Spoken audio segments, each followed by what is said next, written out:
Tá, hoje o assunto é heresia, blasfêmia e todo tipo de coisa ruim que tu pode imaginar.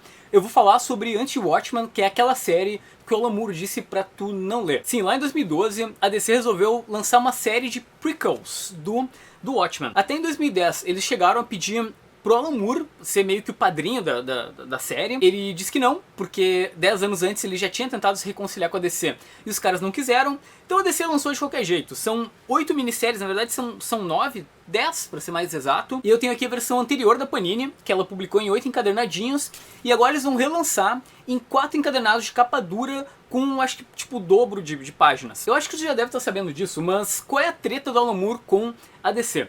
Basicamente, quando o Watchmen foi publicado lá nos anos 80, no contrato tava que quando o Watchmen saísse de catálogo, o Alan Moore ia receber os direitos da publicação. Só que eu acho que ninguém esperava que o Watchmen fosse ser Watchmen, sabe? Que ia ser considerado a melhor graphic novel de todos os tempos. Então, desde 1986, não teve um ano onde a DC deixou o Watchmen fora de catálogo. Isso, obviamente, não deixa o Alan Moore muito feliz. Então ele... Na verdade, o Alan Moore, como você deve estar sabendo, ele tem treta com muita gente, assim, justamente com as grandes editoras, e com a DC não foi diferente com o Watchmen. Ah, só pra tu ter uma ideia, em 2012, o Alan Moore, quando saiu antes do Watchmen, o Alan Moore deu uma entrevista onde ele disse pros leitores que se os leitores que comprassem antes de Watchmen não precisavam ler nenhum trabalho mais dele, que ele não queria mais esses caras lendo os seus gibizinhos. Isso o Alan Moore, porque o Dave Gibbons, que é o desenhista do Watchmen, tava tranquilo, apoiou o projeto e era isso. Qual é o meu plano para esse vídeo? Eu vou apresentar todas as minisséries, fazer um resuminho de cada uma, contar algumas curiosidades.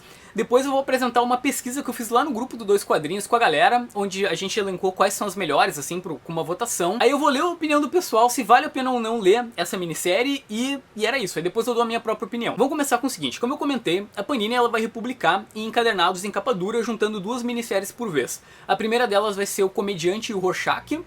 Aí na sequência, ela não anunciou ainda com detalhe, mas eles vão publicar conforme que saiu lá fora. Aí vai ter um encadernado só do Coruja e do Dr. Manhattan, um do Minutemen, né, dos Minutemen, com a Espectral, e depois um dos Imandias com os contos do Cargueiro Negro. Eu vou começar comentando os que vão sair primeiro pela Panini, que são os escritos pelo Brian Azzarello. O primeiro deles é o Rorschach, que tem os desenhos do Lee Bermejo, que é uma dupla que já fez bastante coisa, entre elas o Lex Luthor Homem de Aço, que eu acho muito bom.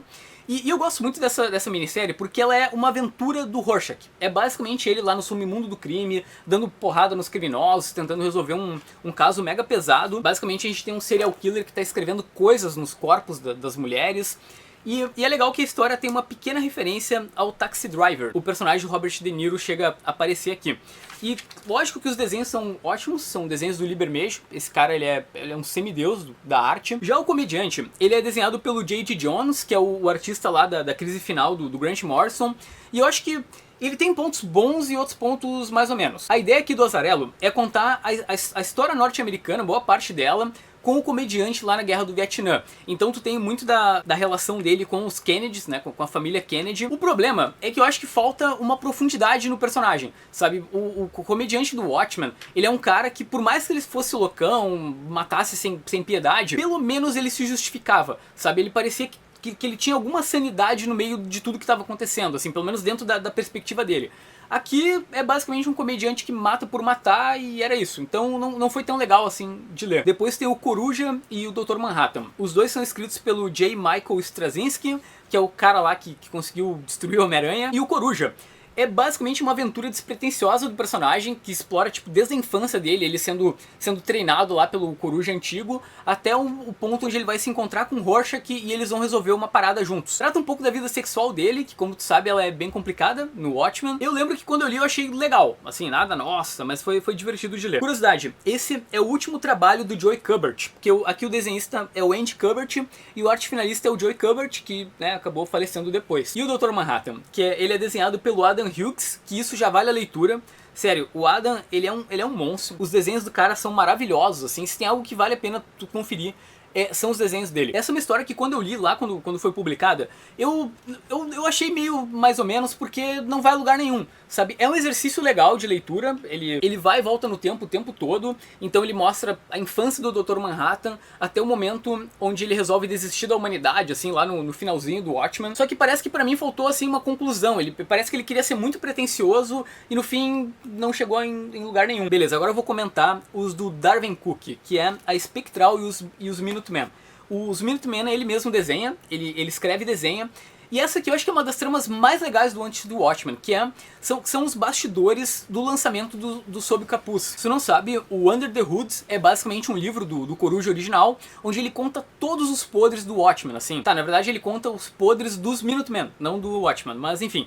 É legal de acompanhar, assim, toda a saga dele tentando publicar o livro, os parceiros dele de equipe o tempo todo tentando manter aqueles segredos, assim, escondidos, pra não mostrar pro público que eles não eram tão bonitinhos, assim, sabe? Eles não eram os Minutemen. E o legal é que essa história, ela trata de uns temas meio pesados, assim, tipo, tem tráfico infantil, tem a forma que a sociedade norte-americana tratava os homossexuais na época.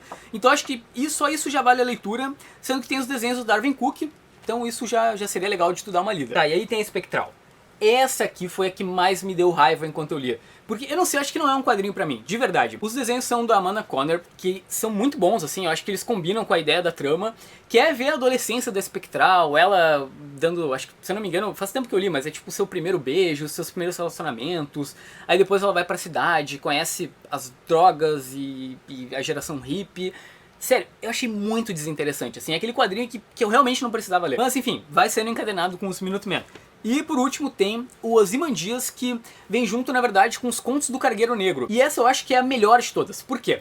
Primeiro que tem os desenhos do Jay Lee, que são ótimos, e ele faz toda uma diagramação nessa história com geometria. Então, tipo, tu tem círculos o tempo todo, retângulos. Por que isso?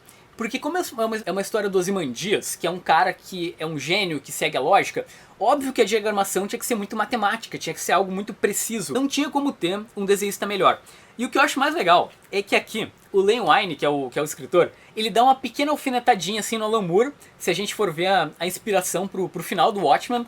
O jeito que ele coloca aqui na história é muito divertido. E é basicamente uma viagem por toda a minissérie, assim, é o Ozymandias desde pequeno até o ponto onde ele vai fazer o plano de jogar lá a vagina gigante. Tá, lê isso aqui que eu acho que tu vai adorar. Se tem uma que valeu a pena pra mim foi a do Ozymandias. Aí depois tem o Dollar Bill e o Moloch, que são minisséries bem curtinhas que eu vou ser sincero, eu não li. Mas pelo que eu tô lendo aqui, é basicamente uma viagem pela vida desses dois personagens, né? Um ex-Minuteman e o Moloch, que é um vilão. O legal é que a minissérie do Moloch é um pouquinho mais longa que as outras e é desenhada pelo Eduardo Risso. Então talvez eu leia isso logo. Beleza, agora vamos a uma enquete para ouvir a opinião da galera sobre o Antes do Watchmen, o que o pessoal lá do grupo achou. Em primeiro lugar, com 119 votos, ou seja, com mais que o dobro do segundo, o Dr. Manhattan. Todo mundo gostou do Dr. Manhattan. Em segundo tem o Ozymandias, que eu comentei. Em terceiro, o Rorschach, que eu nem esperava. E em quarto, o Minuteman. E aí é impressionante, todas as demais, assim, que é o Comediante e as outras, estão lá embaixo, tipo, ninguém liga pras outras, mas as 4 primeiras ali são muito bem votadas. Agora vamos pra opinião da galera lá do grupo. Eu perguntei, a minha pergunta foi a seguinte: vale a pena ler Antes do Watchmen? Bem simples e direto. Aí vamos para alguns comentários. O Gustavo Squassoni, ele disse que ele acha dispensável. O Marcelo Soares, ele comenta que o problema é que essas minisséries não acrescentam nada na história original, são ruins e a única que presta é a do Ozymandias. O Lucas Aguiar, ele disse que esses spin-offs não fazem parte da obra original do autor, mesmo que a empresa fale que é cânone, mas recomendar mesmo ele só recomenda do Dr. Manhattan e era isso. O Rubens Franco, ele disse que vale a leitura. O Matheus Dias, amigão meu que ajudou inclusive a legendar a entrevista com o Lewix, ele disse que toda a leitura é legal, mas a que ele gostou mesmo é a do Ozymandias. O Marco Dalton, ele disse que o Watchmen e o Antes de Watchmen são histórias em quadrinhos, então dá pra ler de boa, não é essa terceira guerra mundial que todo mundo pinta. O Leonardo Fraga, ele disse que ele nunca leu, mas gostaria de ver um vídeo sobre se vale a pena ou não ler. Então, olha só, Leonardo, tá aqui, estamos aqui pra isso. O Sérgio Villa, ele disse que ele acha que vale sim, tem muita coisa boa ali, e que muita gente só reclama dizendo que não gosta, mas talvez nem tenha lido porque parece que eles não têm argumento. O Vitor Hamek, amigão meu lá de FIC, de Comic Con Experience, ele comenta que R$ 74,00 num capa dura é muito absurdo, que vale mais a pena comprar essas ediçõezinhas aqui de capa cartão. O Marcos Leal, ele disse que se o Deus Alan Moore disse pra não ler, ele não vai ler. Aí o Murilo Oliveira, que se tu não sabe, ele faz parte do site Ovício, amigo meu, ele disse que não vale, que algumas edições são legais, tipo o Dr. Manhattan e os Ozymandias, mas que todo o projeto para ele, analisando assim como um todo, é desnecessário. Não tem esforço nenhum para fazer algo novo, não tem nada que dê vontade de reler a obra original para entender um pouco melhor, e que basicamente tudo que é necessário para entender o Watchmen tá no Watchmen. E era isso. O Leonardo Souza, ele disse que ele não vai ler porque o Alan Moore rogou uma praga, então ele tem medo, aí ele não vai ler, melhor. O Lierson Moraes, amigo meu, abraço Lierson, ele diz que como purista que ele é, ele diz que só valem por ser histórias muito bem ilustradas. E ele também acha que elas são decentes, assim. As do Minuteman, por exemplo, do Darwin Cook, ele acha muito boa. E elas não ofendem ele tanto quanto o Doomsday Clock. Cara, eu sou exatamente o contrário. Eu acho que se fosse pra decidir o que seria mais legal de ser publicado, antes do Watchmen ou o Doomsday Clock, eu ficava com o Doomsday Clock, que eu achei interessante, assim, pelo menos continuar a história, tipo, embora não precisasse ser continuado. O Matheus Bones, amigo que participa às vezes aqui dos vídeos, ele diz que essa coisa de intocável é besteira, assim, que é muito ego do Alan Moore, que menos, galera, menos. São histórias que não afetam o material principal e podem divertir ou não e abrir portas pra quem nunca leu o material dos anos 80. Mas parece que o ranço é muito maior do que a qualidade do material em si. Tá, minha opinião sincera, eu adoro o universo Watchmen. Eu gosto do comediante, eu gosto do Rorschach, eu acho que são personagens muito interessantes, tipo o Dr. Manhattan. Então eu queria ver mais deles, assim, eu queria, por mais que não fosse necessário pro Watchmen, é lógico que não precisa. O Watchmen é considerado uma das maiores obras de todos os tempos da literatura, não só dos quadrinhos. Então é claro que ele é um negócio completo, tanto é que tem texto, tem apêndice, tem tudo que tu pode imaginar aqui na história. O Alan Moore explorou todo o passado e presente, tudo que é personagem. Não precisa, mas é pra matar a saudade, é assim que eu vejo. Tu não pode pegar pra ler o antes do Watchmen achando que vai complementar a história do Alan Moore, vai ter o mesmo nível de qualidade. Não.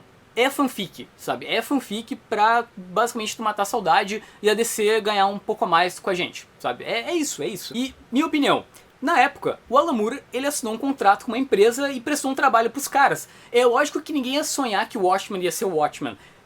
Mas foi. Eu acho que esse é um problema dele com a DC, sabe? Não é algo que a gente tem que pensar. E o universo Watchmen é tão rico e conquistou tanta gente que é lógico que eu quero ver mais do Rorschach, quero ver mais do comediante, e eu fico muito feliz que a DC tá explorando isso. E como eu falei no começo do vídeo, pelo menos os caras tentaram ir até o Alan Moore, sabe? Se eles não tivessem tentado, ia ser sacanagem. Mas eles foram lá, falaram com o cara, ele não quis, né? E é isso. E eles só chamaram gente boa. Porque se eu fosse escolher alguém pra ver escrevendo o Rorschach, eu queria o Brian Azzarello, sabe? E é o Brian Azzarello aqui, tá bom? Tem uns videozinhos legais aqui no canto, e não deixe de comentar. Tu vai ler essa nova edição de Once to Watchmen, o que tu pretende? Eu já peguei uma na livraria há algum tempo, e ela é bem bonita, sabe? Ela é bem legal, só que eu vou ficar aqui com a minissérie porque eu não preciso de mais capa dura aqui na minha estante, sabe? Já tenho o suficiente. Não deixe de comentar aqui, tá? E eu vou indo lá, tá bom? Tchau, tchau.